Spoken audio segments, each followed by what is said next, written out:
Right, today I'm going to do another paper. I'm going to start a paper, AS paper 1, 2022. So the first question is, the question is about ionization energies of group 2 elements.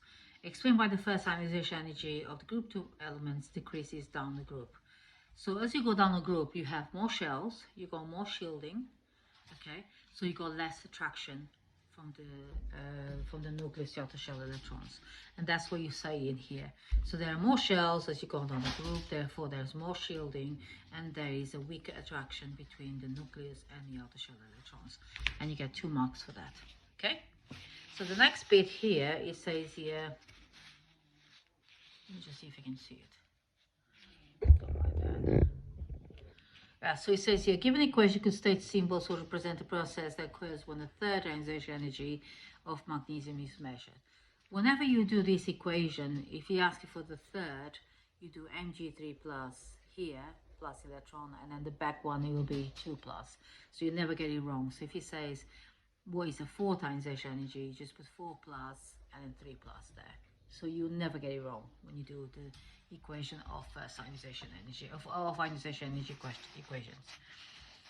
The next one is explain, I don't know if you can see it, explain why the third ionization energy of magnesium is so much higher than the second ionization energy of magnesium.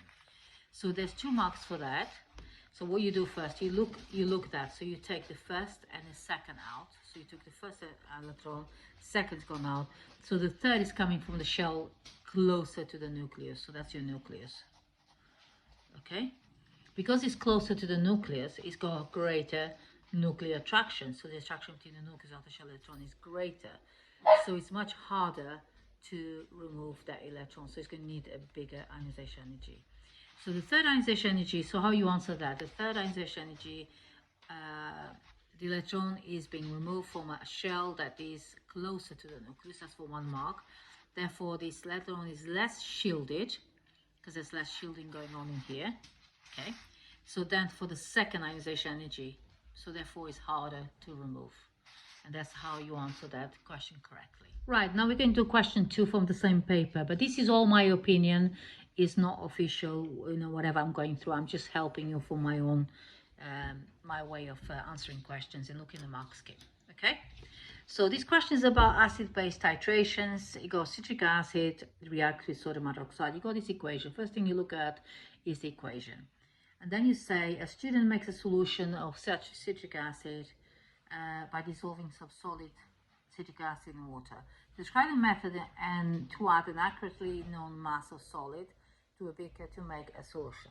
Now there's 2 marks, so they just want 2 different things, 2 things. So how do you measure? You usually got a little weighing boat, don't you? So what you say, measure the mass of the solid in the weighing boat. So you can zero it, add the mass, and then tip the solid into the beaker.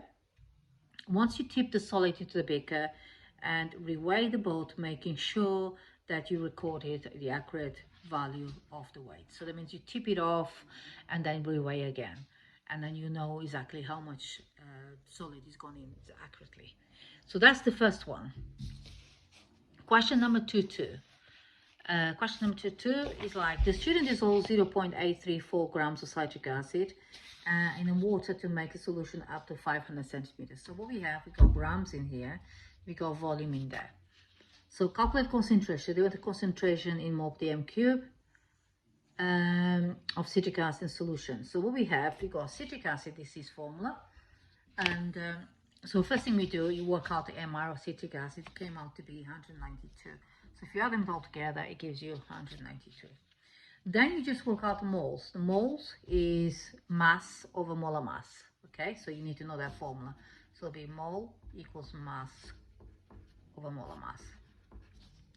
So we work out the moles of, because you got the grams, put the grams there, and then you divide by MR, and then you end up with the number of moles, because 0.00434438, I left you a big number there. Then the next thing you do, you use the next formula, which is moles equals concentration times volume divided by 1000, if the volume is in centimeters cubed. Okay? So then you replace that 0.00434438 equals concentration times 500 centimeters cubed. This one here, that's the value there, and divided by 1,000, and the answer is going to be this mole per dm cubed. And at least you got the accurate measurements of that. So that's to work out concentration. Next bit is a practical experiment. So it's you have to read the question properly and see where the mistakes are. So you got 6 marks. You're looking for 3 different things with explanations. So the student uses the method complete the titration. Rinse the burette with distilled water, fill the burette with sodium hydroxide, use a measuring cylinder to transfer 25 centimeters of citric acid solution into a conical flask, add 5 centimeters of indicator, slowly add the sodium hydroxide solution from the burette into the conical flask, add the sodium hydroxide solution dropwise near the end point until the indicator just changes color. Repeat the titration to get concordant results. The method used by the student includes 3 practical steps that will lead to an inaccurate final result. So for each of these 3 steps, identify a mistake, explain why there is a mistake, and suggest how the mistake can be overcome. So you're doing 3 different things there. So the first thing I did was measuring cylinder here. You don't measure with a measuring cylinder because it's not accurate enough, or it's got a very high uncertainty. So for measuring accurately, use a measuring pipette instead, as it has a smaller uncertainty.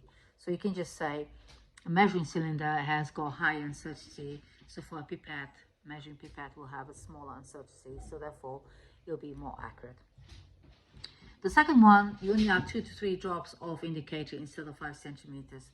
An excess may react and affect the endpoint, okay? May react with your solution and you will affect the endpoint. So use 2 to 3 drops usually, and they said, let's start again because I had 2 dogs having a go at each other.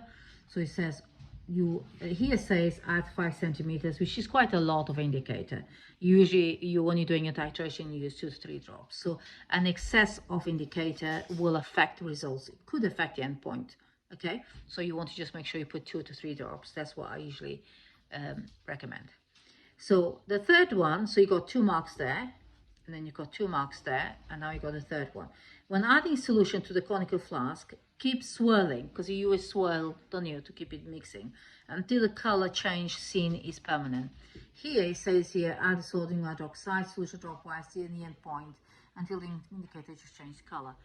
Indicator will change color, but you have to make sure that color is permanent, okay? So, but until the color becomes permanent, you can't stop adding dropwise. So that's why you swirl as you're mixing, as you're adding the drops.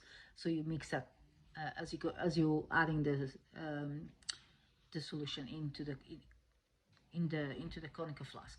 Does it make sense? I hope it makes sense.